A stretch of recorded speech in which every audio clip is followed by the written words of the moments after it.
I want you to be, when you finish the book, I want you to be sad that you're finished reading it, but happy because it feels like a story beginning for the protagonist, for the character. I really try to put hope at the end of the book, and positivity. It's a dark noir, but life is a dark noir sometimes, and you still need, and to tie it back into how to exist in a career with constant rejection, you need hope. To see through kind of like the darkness of the story and see that it's also about a story beginning, which is really what our 20s were about. It's our stories beginning, and that's what I'm doing with the book. Everybody, welcome back to Living the Next Chapter, author podcast. We get to talk to amazing and creative people, writing books, but also beyond writing books, like doing a lot out in the space. And today's no exception. Really excited to have my guest on the show today. I check out like IMDb. I see this person. I see him everywhere. And the fact that he's writing a book and sharing it with us and his journey today is a real joy. So I'm really, really excited to have him on the show. I'm looking at the website and I'm checking it out. Alex R. Johnson is our guest. And the website, brooklynmotto.com. There it is. Yeah, and it's got great reviews. Oh my gosh. Like just pages and pages of reviews for this author and his book. Alex, welcome to the podcast. Glad to have you here. Thanks for having me. It's a pleasure. Excellent.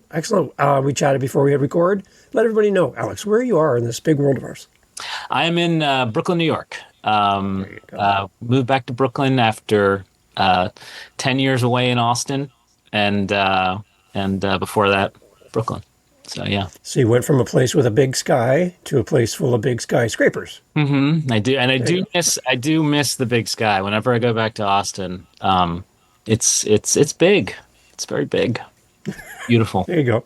Good. Excellent. Probably see the world from two different perspectives then, right? It's a totally different world in Texas compared to New York, right? Yeah, it is. I mean, Austin's turning into a kind of a, bigger city. It isn't turning into a bigger city. It is a big city now at this point. With the tech companies, it's a very different vibe from when we moved there 13 years ago. But yeah, I mean, I think they're both just very distinctive places, and I love living in a distinctive place in terms of feeding my creative side. Yeah. What brought you back to Brooklyn from Texas? During COVID, we had always kind of thought. I also write screenplays, and we'd also thought about eventually going to Los Angeles and just kind of focusing on that. But during COVID, it just really became like absolutely clear that moving further away from our East Coast family was not a good plan. So we have, one child and wanted him to be close to his cousins and grandparents and things like that. So, and then, and one day I walked up to my wife's office when we were both working from home and told her, I was like, I don't know what my life story is, but the last line of it cannot be, and then he died in Texas. I was like, I want to go home.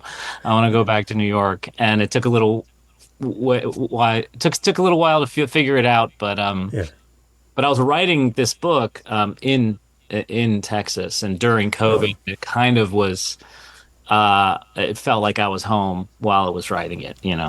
It's kind of a love letter back home, and then kind of made you a little bit longing for home, maybe a little in the process. I think love letter for back home, and also a love letter for being in your 20s, which is the protagonists are, in their 20s. So I think, sometimes I was like, do I miss home, or do I miss when I was 28 years old at home? But yeah, certainly, I think so. This isn't your first time writing. You've been writing in different forms and areas in the past. Again, I mentioned your IMDb, and I've been reading up on that. Share a little bit with people, like some of the things you've been working on in the past. And I really want to bring that forward into your author story, because I think that's unique, but a little bit of your background as well. Sure. So I started off in production, kind of classic old school, start as a PA, work your way up, mopping floors and driving trucks and making coffee. Got on producer track, hooked up with Maisels Films, which are kind of the, great grandparents of the verite cinema movement. made Salesman, Gimme Shelter, a bunch of the films documenting Christo's work. They made, and I just sort of got in that. That kind of became the day job. I was doing production and documentary type stuff, and I was always writing. Um, and then it was hard for me to kind of make that transition from production to writing and directing, even though I was trying to get things going. But very hard to, nobody wants to be the first person to tell you that you're good. So it's too risky. So eventually, I finally got into some screenwriting labs and won some awards, and I could say, "Oh, these people said I'm good," and then I would start to get a little bit of attention. But it wasn't until we moved to Austin until I made my own feature film that I wrote and directed called Two Step, and it was about 20 when I arrived in Austin. It was about 2013, 2012, and it really was like a um let's do a show out in the barn type of vibe a little bit. I mean, but with film production professionals, So Hmm. there was Yeah. a real like, let's figure out how to make this, and we made it. Got into South by, got great reviews. Went out, got even better reviews. It was a difficult process, and like most independent film, practically bankrupted me. But it did start my career, and from there, I got representation, which you need to operate at a professional level in film, and and I just kept writing, and then sold my first script in 2016, a script that called Northeast Kingdom that was on the blacklist. So the in film, there's a blacklist online which anyone can submit their work to, and your peers evaluate it and give it a ranking, and studio executives kind of like dig around, look for things. There's another blacklist, which is the same organization, and it's just studio executives, and they are polled at the end of each year as to what were the best scripts they read that year, and they put together a list of like 40 to 50 scripts approximately each year. And so in 2016, I was lucky enough to have one of my scripts on that, and got me a lot of attention. We sold that to Paramount with the intention of me directing. Like a lot of things that happen in film, you once you get to the studio level, you start learning really what a miracle it is that any film gets made. Um, the executives, the president of Paramount was fired literally the day after I signed my contract. Not because of that, but Mm. but Yeah. but what happens is previous projects tend to then be looked at with a bit of um, if I make this and it's success, it's going to make the new president look bad. So they generally, it's not 100%, but they generally just ditch everything from the previous administration and they Yeah. start fresh. So you're Yeah. kind of you're kind of stuck. So um, but and then I just I do work for hire. I write my own specs. I'm always trying to get things going, getting things going with my independent projects in terms of directing. I direct music videos. I mostly do that just to continue to think visually because it's so difficult to direct and to get directing work. But I've some of the projects I've done. I did a adaptation of Ernest Tidyman's novel Big Bucks. Ernest created Shaft and wrote all the Shaft books up to a point. At some point, a ghostwriter took over and he edited them. And then but he was also a famous screenwriter, and he wrote the French Connection screenplay. He wrote, um, I'm blanking on it right now. But anyways, a classic Yeah. Western. But he's this great writer that I just love to death, and he really an important character, I think, a forgotten character in terms of like trying to get writers to be empowered about their own work, which is very difficult in the film industry and obviously very difficult in publishing as well, to be in control. And that sort of is what inspired me at one point to start thinking about writing a novel. Because Yeah. what a lot of people don't realize with screenwriting is that, I can have a very successful career and not have anything get made. There are each studio buys probably 100 to 200 scripts a year, and they probably make 2 to 5. And there's obviously the independent level. I'm now working at the studio level. Um, so there's the independent thing, but still, those things, a lot of things just don't happen. And so a lot of times you sell a script to enter into a business relationship with the studio. You're hoping to get in some other project or something like that. So, but it gets very frustrating. If you can imagine, you create a world and it disappears. It's not Yeah. yours. You literally sold it. And if you have an idea to continue that story, you can't. Right. So when it doesn't get made, it can get frustrating. And I was kind of getting frustrated at that point, and I was thinking, well, why not create something and hold on to it, which would be the novel. But at the same time, I've always suffered from incredible imposter syndrome, and with any of my work, and I don't know, I think just like my generation, and just who do I think that I can write a screenplay? Why do I think I'm valid and worthy of working in the film industry? Or, so there's that level. And then there's the, who do you think you are writing a novel level of imposter Yeah. syndrome, which was pretty severe. And always comes back. But, but I fought through that. And, then you get one blurb and it's positive and you're like, great. And then you feel like a failure again because you're waiting for the next blurb to come in.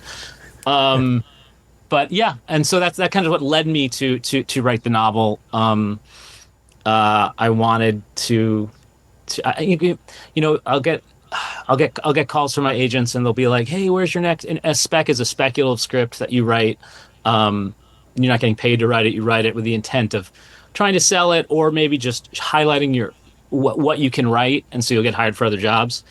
And so, like, my agents will be like, "Where's your next spec? We really want to. Your fans really want." And by fans, they mean like junior executives, that are, they're not going to make it. And I was like, I actually do this for people to read and enjoy.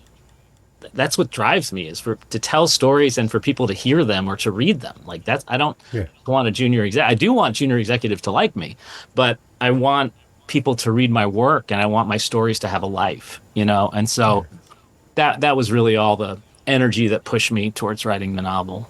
I've had some other screenwriters on the show, and the one thing is the mass production of content, that you write it, you submit it, and you start again. Mm-hmm. You don't even know the results of what you just wrote and who's reviewing what, but you're on to the next project. Yeah. So there's like delayed gratification where you just never see the results in real time. They could be years down the road. And Oh, absolutely. I'm like, how do you stay creative when you don't get a result for your work? I do a lot of I did a lot of mentoring. I haven't done it in a little bit, but I did a lot of mentoring in the guild with I'm not going to say younger writers. I'm going to say newer guild members, because people of all ages join the guild. They reach that moment where they join the guild, and I'd say a majority of what I'm there to talk to them about are business questions of things they haven't experienced, and just to put things in context, but then balancing emotional health. It's very hard. You just are faced with rejection so frequently, and the payoff isn't, like you said, it's nowhere near that moment when you write the end and you're feeling so happy and you can't wait for this to go off into the world, and then but you have to keep going. It's hard to keep not just feeling creative but feeling motivated. And that's really the big struggle, I think. In most screenwriters are like me. We're kind of like, I'm not gonna say working class, but like blue collar. Like we're getting paid lower rates and we're doing more, and we're hoping one of them hits, and it can get overwhelming. But I mean, I remember, but that also, just coming back to the novel, when I was writing it, there was a point where I was like, at 50 when I wrote it, I was like, oh crap, I think this is what I was supposed to be doing the whole time. I was Wow. doing all that Yeah. other stuff, and I should have just been doing this. Especially, I should have done it earlier when people bought books. Um, Right. so there Yeah. we are. but it is, I find it incredibly I found the process, difficult but incredibly satisfying as compared, well, screenwriting can be incredibly rewarding. It's just you have to just you have to balance, like, you can't get too excited about good news and you can't get depressed about bad news. Yeah. If that's how you have to live your life. I'll occasionally, I have projects out there that have been purchased that I'll occasionally get a call from a producer attached and be like, hey, blankety blank, just read your script. They love it. They want to make it, and I'm always just like, you let me know when the first day of set is, like, I will Yeah. smile as I order my breakfast burrito from the craft service truck, and that's There when you I'll go. allow myself to feel good. And you'll But right celebrate. Yeah. now, it's all just, I can't, because that also, too much. It's like you have to have ridiculous amounts of hope and positivity, but you kind of can't, I don't know, you have to have some sort of, like, you know, blood brain barrier between you can't feel it. You have to have it, but if you feel it, it almost becomes a distraction from doing more work. If you're just too giddy about some project's potential, which I did early in my career, and put all my everything in one basket. This is the one. This is going to hit. And when I should have just been writing, I should have Right. just. I can't do anything. Uh, the first studio picture that I sold, I called up the producer one day, who was at Platinum Dunes, which is, used to be part of Michael Bay's company, and they did A Quiet Place and all this other stuff. And the producer's just like, yeah, what, why are you calling me? And I said, I'm just, hey, what can I do today to get this film a little closer to happening? Which is how, on the indie level, you live your life. What can we do today to get this project going? Because you have to, even if it's just move an inch, move a foot, whatever. And at the studio level, I asked that question, and the producer said, you can hang up the phone and stop calling me because you can't do anything. Because it's basically now the gods are fighting over this project, and whoever wins will, that's what will happen. It'll go or it won't. But, like, you literally have no input. So it can be frustrating, to be out of that much, to not feel in control of your work in that way. And again, which brought me to the novel, to be more in control of my work. Because you've done both, you're probably one of the best suited to answer this question. The difference between a screenplay writer and an author. What's similar? What's different? Is it the same hat, different approach, or is it a completely different path? It's, really, to cop out a little bit. It depends on the screenwriter, but Yeah. I believe we are living in an era of more literary screenplays. 20 years ago, that wouldn't have been the case, but you still need to maintain a level of efficiency in terms of how many words you're using. I mean, every script, it's going to be flip to the end, how many pages, and that's going to be the first thing everybody does. Right. And so, I mean, I've been described as a literary screenwriter, both as a compliment and as an insult. It matters who's saying it. Um, so, it wasn't too different for me. There are obviously others that are probably more like staccato in terms of, like, how they write their screenplay. I've never been very good at there are certain people in Hollywood that can, hey, I need a treatment, and they'll do like a beat board, like a beat sheet, just like boom, boom, boom, all the things that are happening. They'll just crank it out, And I'm like, how can you do that if you're not, like, you don't hear the dialogue? How do you know who these characters are when you haven't put them in a situation yet? You're going to put them in these situations. I don't know. It's I need that kind of, like, organic process, and so someone that does that, is going to have a different shift to, I think, novel writing. I mean, the other thing is obvious. The obvious thing is just the amount of time it takes to write a novel, Yeah. and the patience you need.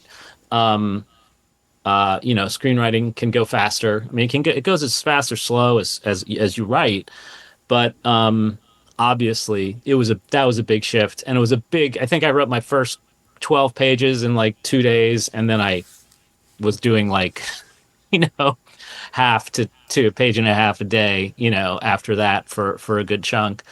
But I almost did it like I would just set, I would just, it's like being at the gym. I would set like a goal and I'd be like a reasonable goal. If I can make that goal with words, that's a Yeah. successful day.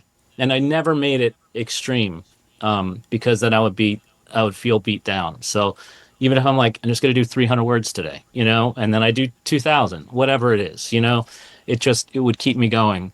I feel like now that I've done it, I can understand the pacing, and not the pacing of the novel, but the pacing of writing a little more. And I wouldn't get as, I'm not going to get as upset with where I am at various points on the next one, just because I understand the process just a little bit better.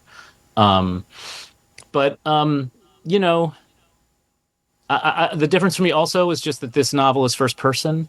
So it allowed me to do something I don't do in the day job, Right.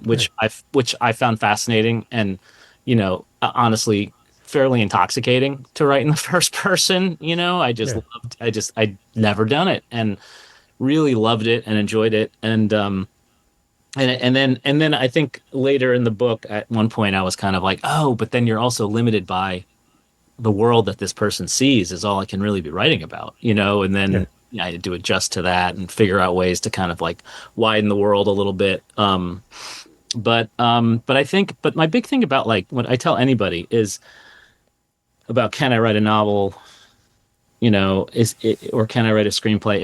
If you can write, and I say that I'm not trying to overstate what that means. Like if you can express yourself with words. You can do anything involved with writing. Like if you write a clear essay, if you are great at writing emails, you just have to understand that the process takes time and Hmm. you can't really beat yourself up for how long it takes. I mean, lawyers, the amount of writing lawyers do. I mean, Yeah. and they're like, well, it's different. It's not the same. I'm like, nah, it's words. I mean, you can do it. I think we always build these barriers between us to prevent us from doing other things that other people have done. I'm a big advocate of that.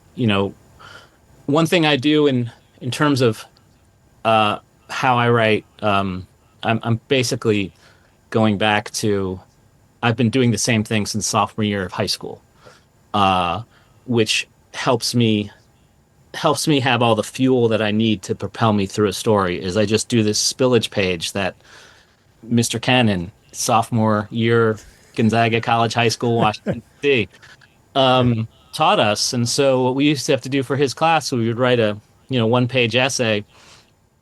The first page was the spillage page. It was just ideas. The second page was the rough draft, and the third page was the final product. And it was kind of like almost like that third page wasn't as important as the process of getting to that third page. Mm. And so the rule with the spillage, and I know other people do this, so it's not revolutionary, but for those that don't know, the rule is just you create a document that you cannot erase anything in. You know, it's just your document. You have to really just be okay with embarrassing yourself. Nothing can get erased. If you type, it stays in it. And I'll do that with all my projects. I've switched to like sticky notes now because it's sunk between my phone and my laptop. So if I'm in bed or I'm on the subway, and I'll have all my different projects that I'm developing. They can be professional things, they can be personal things. And if just something comes to me or dialogue, I type it in. And I want that to get to a nice meaty length, you know, Yeah. 30 pages or so. So I feel like I have the fuel that'll push me into the second act, which is where in screenplays at least, where so many of the stories start falling apart. I always describe it as like there's a moment in screenwriting sometimes where you're driving this car and it's like it's cruising, and then like things start vibrating. Yeah. Right. And then like the hubcaps come off, and then the doors fall off, and that typically in screenwriting happens in the second act a lot. You might know where you're going to end, and you know how you're starting, but you're having trouble getting through that. So generally, when I have this rich document, I have enough material to get me past that. And even if I don't use it, it gives me the confidence to believe that I can do it because I've got all this stuff. And a lot of that stuff will spark the better ideas. You know, a lot of the dumb stuff sparks the better ideas. So, yeah. The one thing I would be curious about then, again, going back to screenwriting versus writing your novel, is the visuals, because as a writer, as an author, you don't have a visual component to what you're doing. So you got theater of the mind, you got to do some more explanation. When you're on screen, you have a blue car. You don't have to say it's a blue car. I can see it's a blue car and it's driving down the road towards the desert sunset, right? I can see it without you telling me a word. But in a book, if you don't tell me, I don't know what's happening. So the visual components of the two, how do they differ for you? You just get to use more words, but you have to make it visceral in a screenplay. Yeah. Like you have to make it feel real. And I go back to Ernest Tidyman. You know, his goal was always like he believed every screenplay, if the head of every department should pick the script up, read it, the wardrobe person should be like, oh my God, I can't wait to dress these people. The cinematographer should just be like the visuals, you know, everybody should get excited about it. And to do that, you need to set the tone.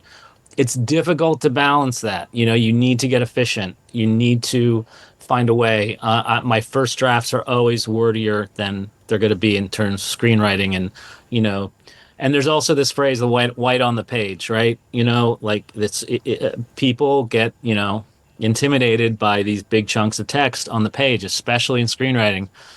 But one of the keys in screenwriting is both like still creating a visceral sensory experience while being efficient with words, but also setting the tone setting the pace that I want you to read the screenplay at, like setting the rhythm. And that is done with the white on the page, you know, that is done with the em dash, that is done with ellipses, that is done like one of the best.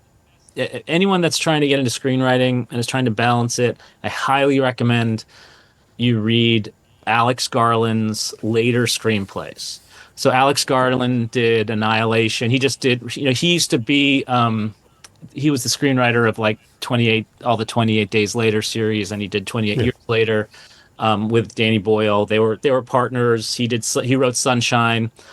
But I would say from like Annihilation and Ex Machina are two just, I don't know. I think they're really perfect in terms of like making you read it at a pace. Like you're not you're reading it and you think you're reading it at your pace, but you're reading it at his pace, and it's because of how he wrote it and how he moves things. And he has this incredibly efficient way of being descriptive. It wasn't so much in his earlier scripts. Like everybody, we all get better, and now I think he's really working at a, you know, triple A level. Just any writer should read those and try to get a sense of how they do that. And I also always tell people that are trying to get into this you know, we were talking earlier about audiobooks and listening to an audiobook while you're reading the book, because I'm just finishing the audiobook. I always tell writers that are trying to crack the mystery of how a screenplay is written or whatever. Download a screen. You know, millions of screenplays are accessible to you. Film name, script, PDF, search. You'll generally find it. And then have it open, laptop open while you watch the movie, and read. Oh, Read while you're watching the movie. wow. And if you see consistencies, hit pause, look where you are in the script. You're going to find that the big, huge moment invariably is going to happen between pages 29 and pages 33. Every screen. Wow. And so you just start to figure the pacing out. And it's like everyone always says, you know, they want you to be new and exciting, but still kind of like not totally breaking the mold type of thing. And so so you do need to hit certain beats in a script that that people are expecting, that the industry is expecting. So just look for that and be like, oh, we're in the last third of the movie, and things are getting better, and then there's the this moment. Some call it the Hmm. all is lost moment. I mean, again, it's not cookie cutter. I'm not a fan of Save the Cat. I'm not a fan of any of that stuff personally. But if it gets you to write a script, or it motivates you to do it, whatever you want to do, that's great. Everybody has their own method. Unfortunately, my method is like painfully organic and involves a lot of rewriting. Yeah. A lot of forward, back, forward, back, forward, back, which is difficult for the studio system. But I do what I can. But anyways, definitely do that. Read scripts and watch films, and it'll take the mystery out a little bit of terms of like, when you look at, they have these charts and it's just like act one, and inciting incident and this and that and all is lost moment, and you're kind of like, what are these things? But if you're watching a movie with a script, and it starts to kind of like, the veil gets lifted a little bit. It'll Hmm. take a few to get it, I always recommend that. It's a very interesting exercise. I've never thought of doing that. Now I want to go right now. I got to finish the interview with you, but after this, I'm going to go look There at you that. go. That's a great idea. Excellent. Let's take everybody back home, back to Brooklyn. Tell us more about the book for the readers here listening. I want them to connect with you and fall in love with the book, the audiobook. But take us to the book. What it's about. Give us a little overview of the story. Sure. So Brooklyn Motto, I've always wanted, again, linking everything back to Ernest Tidyman. I've always wanted to create my own detective character. I'm a Columbo freak. I love Mm-hmm. Shaft, and I wanted a detective character that I could sort of identify with. Um, so this the story. I'll tell the story real quick. Is just a reluctant private investigator. He works for a lawyer that gets hired by the city whenever a city worker has an insurance claim over a certain amount, and that just triggers a little surveillance to make sure the person isn't faking. So if it's a back injury, and he's putting his daughter on his shoulders, or he's jumping on a trampoline, then he takes some pictures. And so he kind of hates his job, and he kind of stumbled into it through temping, and eventually got a license. But he sort of is that way you are in your 20s in some ways, about like, why am I doing this? When a He's following a police officer, and while he's videotaping the police officer's house, two other police officers enter and kill that police officer and his wife. And so he takes the tape to his boss, who then takes it to someone else, which results in basically bodies starting to pile up. And he has to kind of make that decision. Um, you know, he has to start acting. He has to start being kinetic. You know what I mean? So it's like he has to invest, he has to decide, am I going to let this go, or am I going to investigate? And he investigates, and it sort of awakens a calling for him in terms of investigating. And so it takes place in 1998 New York, in New York City, during the Giuliani era, which was a tense time for many people, especially people of color in New York City. Um, and It's also, you know, it's about that. It's got this noir murder mystery going on, but it's also about being 28, 29. It's about that moment in your life where you have to start acting instead of reacting to things, and you have to Hmm. start being like, oh, I need to move forward. I need to make decisions. I think so many of us feel like we're going to get a second shot at all this, and then we realize we're not at life, Yeah. when Yeah. when we're older. um so it's there, it's funny, it's dark, it's also a bit of an investigation of self to me. I had never really made characters that were really deeply connected to kind of like, or resembled me. um but as I get older, I'm, I want to know more about myself, and the people that can answer those questions are passing or have passed. The book kind of became sort of an investigation of self in some way. My mother's was Ecuadorian. My father is Irish American. Um, and when you are mixed and typically not looking like you're Latin, or I'll get Jewish or Italian, but a lot of times I am witness to, pretty horrific, overt displays or discussion of racism. I mean, just like people saying things because they think I'm Yeah. white like them. Yeah. And but it can also lead to kind of a blurry sense of self, which I think overlaps with that 28-year-old period of your life. In terms of like you're not white enough for the white side, you're not brown enough for the brown side, um, and just what that means to somebody who is individuating. So I leaned into that in a lot of ways as well. Um, but it's fun. I think it's a fun read, and uh, uh, really it was also a fun to write, to live back then. If I'm going to investigate myself, why not go back to the period where I was felt mildly invincible, um, Mm. before I Yeah. turned 30. Um, but it's also set there because I have an arc in terms of like where I want to take the character next. Um, in terms of like 2000 and then 2003. So I needed to set it kind of in that 98 period. Okay. Um, yeah, What percentage of the book was written in Austin? all of it. All of it. Okay. All None of of it. it saved for when you got back to Brooklyn. Yeah, all of it. And then when we got back to Brooklyn is when I started the process of,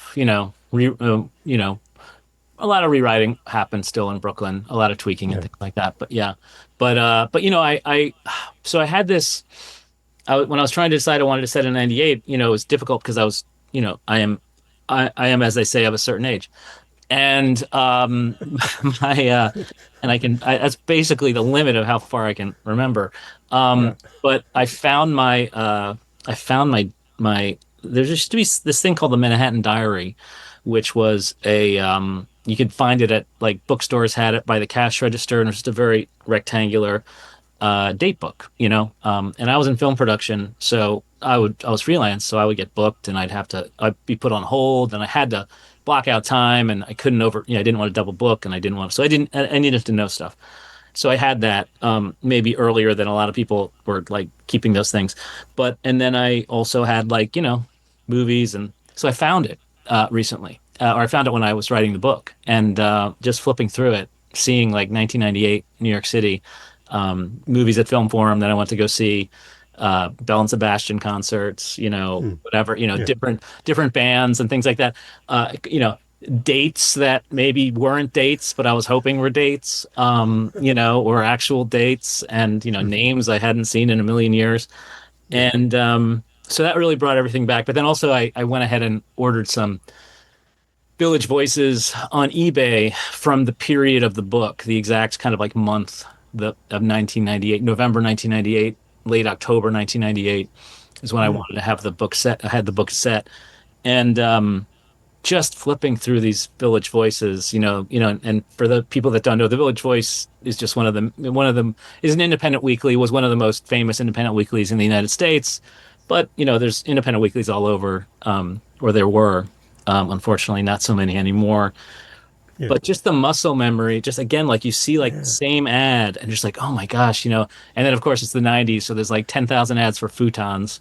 Um, you know, and but you can look at film listings like, oh yeah, I went to that movie and I remember I took a date to see Happiness and she hated it and I loved it. We got in the fight. And all that stuff. And so that kind of like brought the world back in a big way. It helped. And then I had plenty of friends that were willing to police my authenticity of the era. Hmm. That's many notes from people were like, "That's not actually how much the CDs outside of Accidental Records cost." You said they cost this much. They cost this much. I'm just like, "Oh, okay, sorry." Yeah. Um, I got all my CDs from Columbia House anyway, so I paid a penny. So I'm good. right, changing, having it mailed to your neighbor's place or whatever, and grabbing it out of the lobby.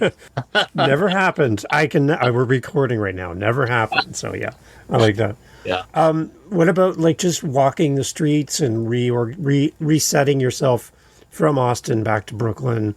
Was there times where you kind of walk through the story as well when you're doing the rewrites and working through stuff? Yes. Yeah, I did, and and I'm not. I also from Austin. I did. I just searched an incredible amount. I mean, I was also just like looking for photos of things.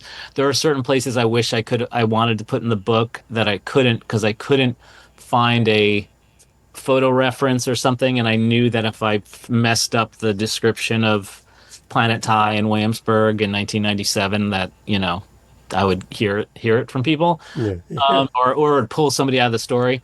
But then I did, when I came back, one of the first bars I went to visit a friend at we moved back to the city was 7B, which is a big part of the book. It's one of the things in the book is that the character's father is dead, and he was a musician and a heroin addict, and he OD'd uh, uh, when the character was about 22. But he has all these visceral memories of going to the movies with his father, and New York City is this kind of like town of cinephiles. Yeah. And I think it's part of it is because, and other cities are, and forgive me, I'm not dismissing other cities, but I just speak from New York City's perspective, is that it's a town that it's really easy to be overwhelmed with loneliness in, and one of the ways you have to cope is learning how to get something out of being alone in a group, and going to the movies, and sitting at a diner, reading, whatever. You're getting you're feeding your soul in some ways with community, even though you might not be communicating. Yeah. So I feel like, cinema is such a big part of New York that I made this thing where he and his father had a troubled relationship, but that he took him to a lot of revival cinema. And um and so a lot of the book has film references in it. When he sees visuals that remind him of a movie, like he might make a reference to it.